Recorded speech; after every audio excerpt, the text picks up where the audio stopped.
Alors d'abord, encore une fois, avant les directeurs, j'ai la chance d'avoir une adjointe.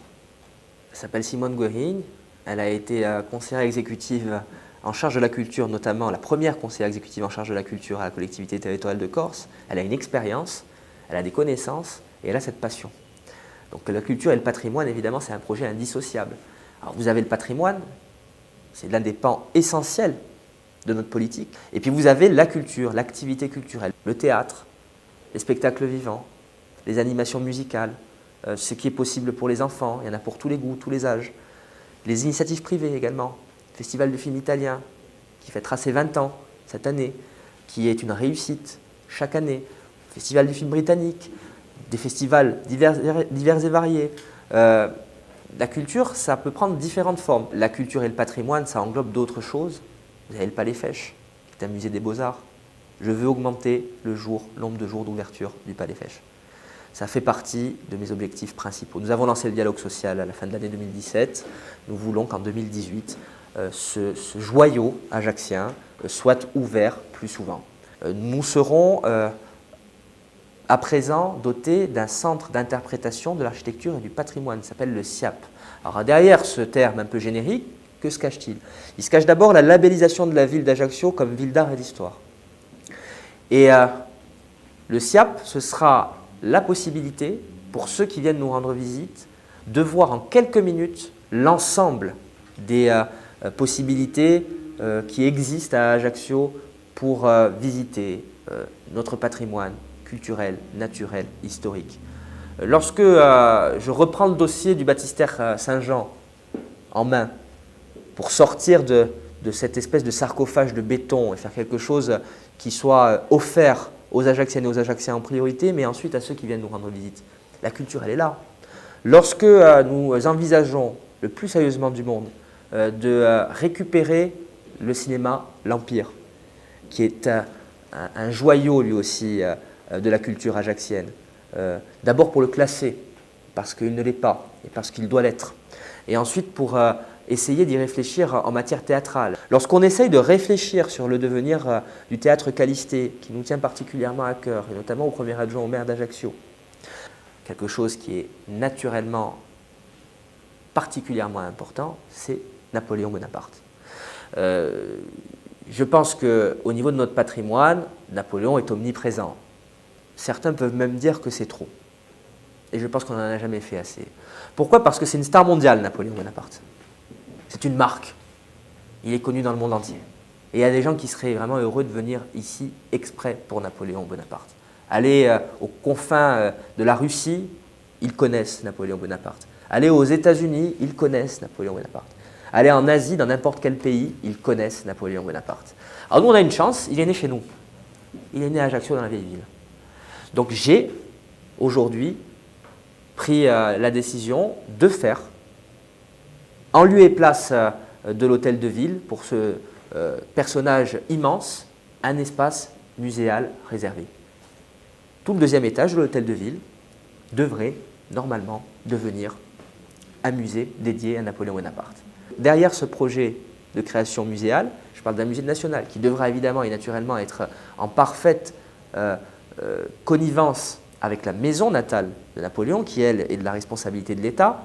Donc on est sur un projet en plus moderne, c'est le conservateur du musée Palais Fèche, Philippe Costamagna, qui sait faire, qui en est à la tête. Il a des contacts, nous avons des contacts, donc la culture, le patrimoine évidemment fait partie intégrante de notre projet pour la ville et pour le centre-ville, parce que nous considérons qu'elle est très clairement l'un des outils d'attraction, d'attractivité que la ville d'Ajaccio peut mettre à disposition de celles et de ceux qui viennent. Il n'y a pas que la plage, il n'y a pas que la montagne, il n'y a pas que le beau temps, il n'y a pas que notre arrière-pays qui peut aujourd'hui être attractif. La nature nous a bien gâtés, mais c'est à nous aussi, les hommes et les femmes, de faire en sorte que nous ayons d'autres outils pour pouvoir attirer les gens. On ne fera pas tout en un mandat.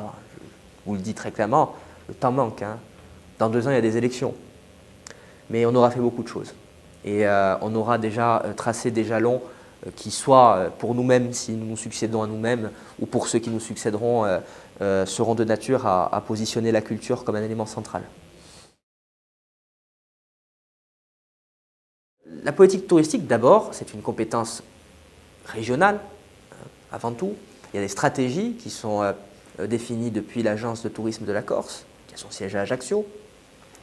Mais également, l'intercommunalité, aujourd'hui, la CAPA, a cette responsabilité entre ses mains. C'est intrinsèquement lié au concept de développement économique. Nous avons un office intercommunal du tourisme qui a défini une stratégie. Il y a une stratégie d'accompagnement événementiel, il y a une stratégie de positionnement de tous les acteurs du tourisme dans le paysage. Puis il y a également une stratégie de marketing qui doit exister. Je crois qu'il faut qu'on communique, il faut qu'on aille, qu'on sorte des murs, il faut qu'on aille ailleurs, qu'on fasse des salons, qu'on vende la destination Ajaccio. Il y a une directrice, Nathalie Co, qui travaille sur ces sujets. Et puis il y a le président de l'office, qui est mon adjoint, Pierre Pouliez, qui est en charge de définir ces stratégies, ces politiques. Donc le tourisme, c'est un maillon essentiel. Essentiel. Vous savez, il y a pratiquement 600 000 visiteurs par an à la Parade. Quand vous avez la labellisation Grand Site de France, pour comparaison, le Mont-Saint-Michel est Grand Site de France. C'est pour un tourisme responsable. Puis l'arrière-pays ajaccien, cette ruralité que nous avons à quelques minutes de la ville, a aussi beaucoup de richesses.